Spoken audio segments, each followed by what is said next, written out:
কিন্তু এখন বেহায়া কাজলটা কি ওই একই ঘরে একই বিছানায় নীলের পাশে শুয়ে ঘুমোচ্ছে? দেখি তো।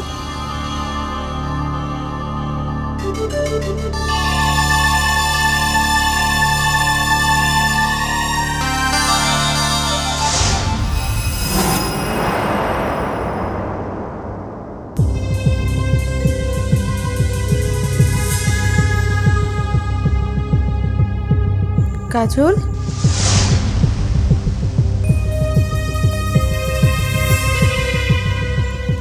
ମୁଁ ଜାଣତାম আর কেউ আসুক না আসুক তমে ঠিক আসিবে। মানেটা কি? আমি কোথায় ভাবলাম মেয়েটার ওপর দিয়ে এত ঝড়ঝাপটা গেল, যাই গিয়ে দেখে আসি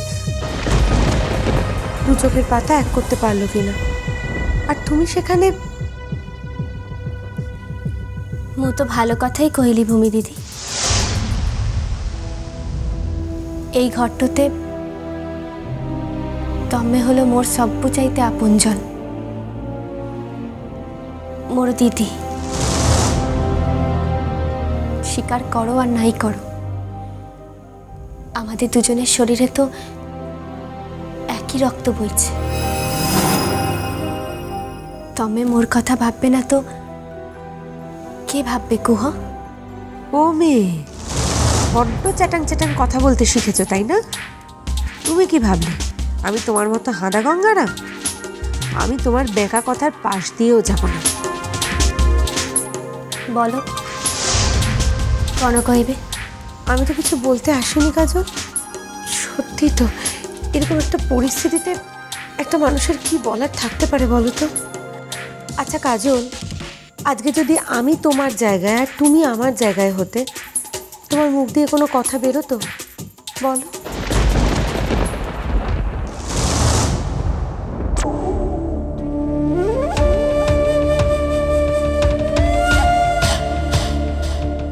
কাজল, একই ঘরে একই খাটে অন্য একজন মেয়েকে যদি কোনো মেয়ের স্বামী পাশে নিয়ে শোয়, তাহলে স্ত্রীর মনের অবস্থা কি হতে পারে সেটা আমি খুব ভালো করে বুঝতে পারছি, বিশ্বাস করো। আমি তো জানি না, আমার নিজের যদি এরকম হতো তাহলে তো আমি আত্মহত্যা করতাম। এত বড় অপমানটা কোনোভাবেই আমি মানতে পারতাম না। আমি তো ভাবতেও পারি না কিভাবে তুমি কি মুখে এইটি উপদেশ দিতে এসেছো ভূমি দিদি? কি? এবে মোর আত্মহত্যা করা উচিত, এইটি তোমার উপদেশ তো মোর উপর।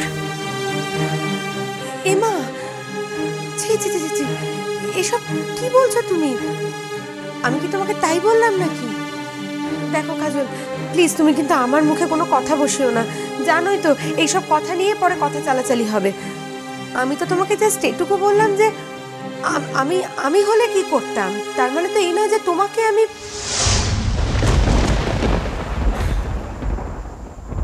তবে মোর ওই ভুল ভূমি দিদি,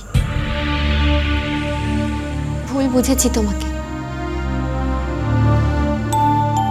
মুখ্য সূক্ষ্ম মানুষ তো, কি বলতে কি বলি, কি বুঝতে কি বুঝি। তবে কিচ্ছি মনে করনি, মোর কথা ভেবে না ঘুমিয়ে আর নিজের শরীরটা খারাপ করো না। যাও ঘুমিয়ে পড়ো। বলছিলাম, নীল কি তোমাকে ঘরে ঢুকতে দিল না, নাকি তুমি নিজেই?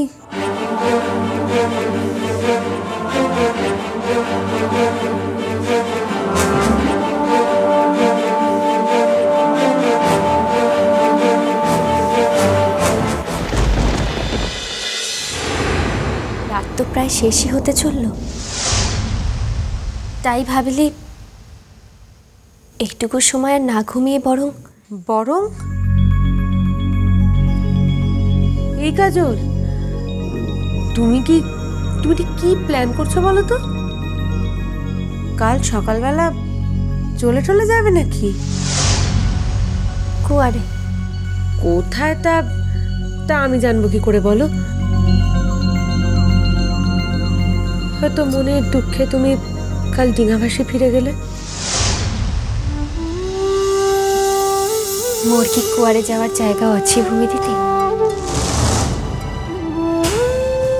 কুয়ারে যাওয়ার জায়গা নেই মোর। জানি তো, সেই জন্যই তো হাজার ঝেঁটা লাঠি খেয়েও এখানে মুখ গুজরে পড়ে থাকবে তুমি, বদমাস মেয়ে কোথাকার। কিন্তু কাজল, আমি যেটা ভাবছিলাম সেটা হলো, দেখো আরশি এবার তার বাবার কথায় ফিরে গেছে, কিন্তু তার মানে তো এই নয় যে আবার ফিরে আসবে না। বা ধরো এমন তো হতে পারে যে ট্রিক্স করে ও এবার নীলকে ওদের বাড়িতে নিয়ে চলে গেল। হতেই তো পারে, বলো? যাতে নিয়ে যায় সেই ব্যবস্থা করব আমি।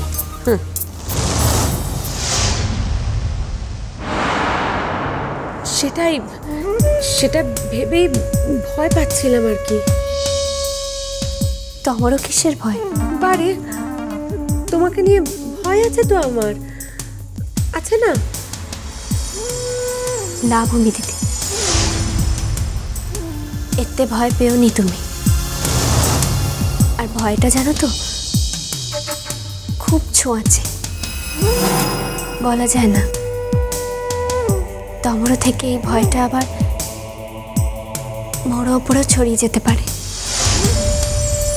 ও, তার মানে তোমার ভয়টা কিছু করছে না? না। ও, তাই বলো? আমি তো তাহলে শুধু শুধুই বকে মরছি। তবে হ্যাঁ, ঠিকই, আমারই ভুল হয়েছে।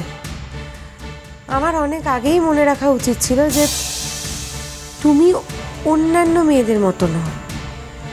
তুমি এইসব ভয় টয় অনেক ঊর্ধ্বে। এতক্ষণে তুমি গোটে ঠিক কথা বলেছ ভূমি দিদি। ও সত্যি সত্যি এসবের অনেক ঊর্ধ্বে। তবে কাজল,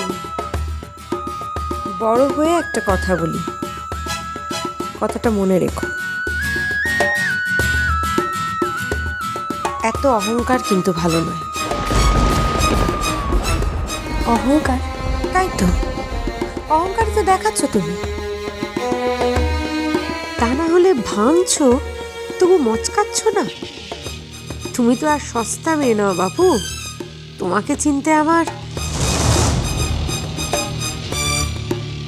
মুখ কি নিয়ে অহংকার করতে পারি বলে তোমারও মনে হয় ভূমি দিদি?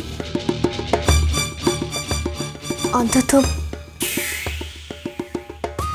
আজই তো মোর কাছে অহংকার করার কোনো জায়গাই নেই।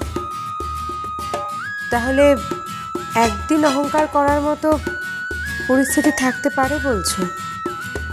মানুষ হেই যখন জন্মেছি তখন চিরটা কাল যে মাথা নিচু করে মাটিতে লুটিয়ে বাঁচব তা তো নাও হতে পারে। জীবনে করতে বার অন্তত মাথা উঁচু করে বাঁচবার সাহায্য হতে পারে। আর সেটাও যে খুব একটা অন্যায় নয় তা তো তুমি মানবে। বালাই ষাট, অন্যায় হতে যাবে কেন?